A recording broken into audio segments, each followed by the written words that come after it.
Let me ask you something. When was the last time you went a full day without checking social media? Be honest.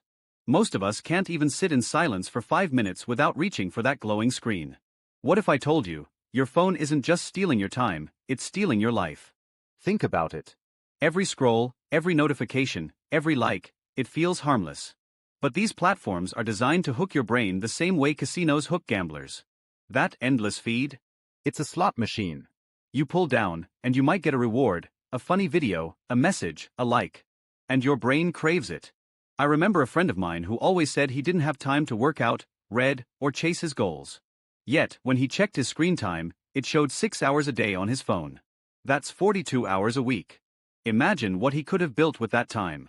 A new skill, a business, a healthier body. Instead, all of it was traded for digital dopamine hits. So how do you break free? It starts with awareness. Check your screen time today, you'll be shocked. Then set phone-free hours. Mornings and nights are powerful. Don't let your day start or end with a screen. Replace, don't just remove. Pick one meaningful habit, like reading, journaling, or exercising, to fill the gap.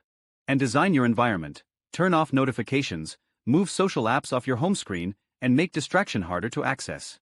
These small steps compound into freedom. And freedom is the real reward. Here's the truth. Your phone will always be there. But your time, your focus, your energy, once it's gone forever. So today, right now, choose to take your life back. Put the phone down.